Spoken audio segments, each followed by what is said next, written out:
अमित और रिया की शादी को 3 साल हो चुके थे। उनके घर में अमित, रिया और अमित की माँ ही थी। अमित की माँ थोड़ी पुराने ख्यालों की थी, लेकिन उन्होंने कभी भी रिया के रहन-सहन पर कोई सवाल नहीं उठाया था। अमित और रिया की शादी रिश्तेदारों ने ही कराई थी, इसीलिए उन्हें एक दूसरे की जिंदगी के बारे में ज़्यादा कुछ पता नहीं था।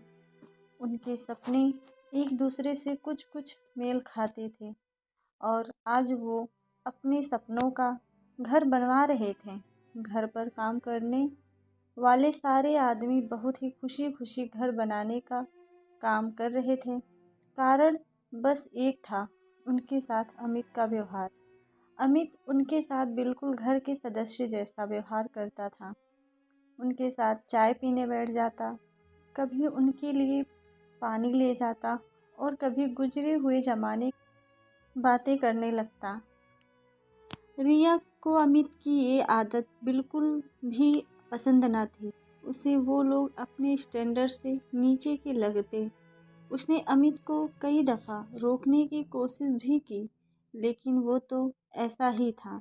वो अपनी आदत नहीं बदल सकता था। काम चल रहा था कि अचानक एक आदमी उसके सिर पर एक ईंट गिर गई। जैसे ही अमित को इस बारे में पता चला, वो अपने कमरे से भागता हुआ आया। उस मजदूर के सिर से बहुत खून बह रहा था। अमित को कुछ समझ सूझा तो उसने अपनी कार निकाली और उस लहूलुहान हुए मजदूर को कार की पिछली सीट पर लिटा दिया। इतनी देर में रिया भी आ गई और अमित के साथ कार की अगली सीट पर बैठ गई और कार घर से बाहर निकल गई।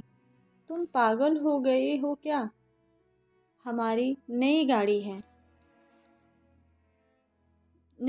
है पर इसे लेकर जा रहे हो। रिया ने खून से गंदी होती बैकसीट को देखते हुए अमित से कहा।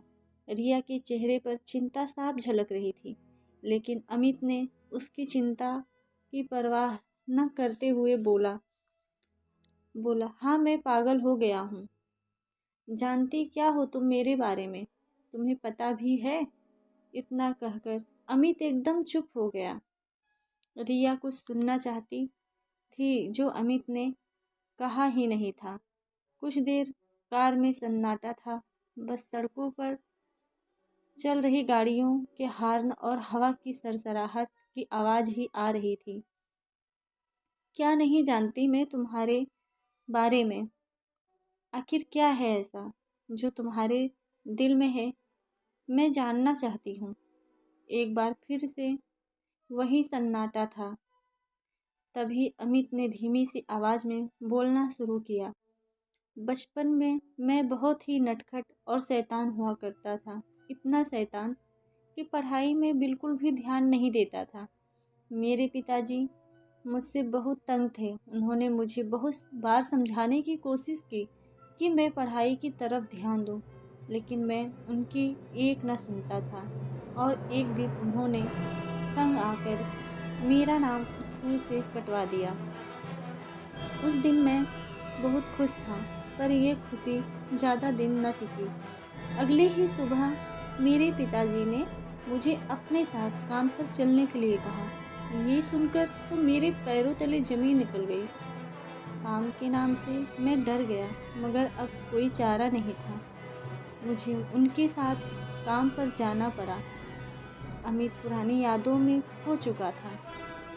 उसकी बातें आगे बढ़ती रहीं।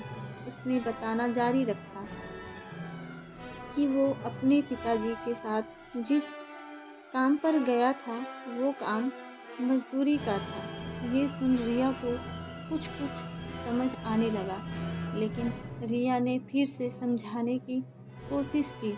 अमित, वो बीते हुए समय की बात है। अब तुम्हारे हालात वो नहीं हैं जो उस समय थे। फिर क्यों करते हो तुम ऐसा? हमारा एक स्टैंडर्ड है स्टैंडर्ड?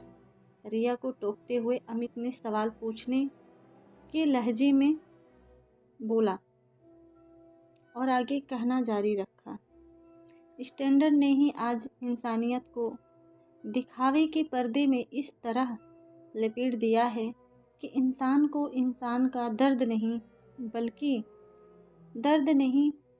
बल्कि अपना स्टैंडर्ड दिखाई देता है। उसे अपना अंधेरों में बीता हुआ कल नहीं दिखता, बल्कि झूठा चमचमाता हुआ आज दिखाई देता है। रिया को आज अमित का एक बदला हुआ रूप देखने को मिला। उसने ऐसी उम्मीद न की थी। घर में ऐसे मामलों पर कभी छोटी मोटी बहस हुआ करती थी, लेकिन आज तो बात साफ होने पर थी। आखिर कौन किसके हिसाब से चलेगा, आज इसका फैसला आने वाला था। इसी दिखावे के कारण मैंने अपने पिता को खो दिया। उस दिन, जिस दिन मैं पहली बार काम पर गया था, ठीक इसी तरह उनके सिर पर भी चोट लगी थी और तुम जैसा ही कोई उस घर को बनवा रहा था।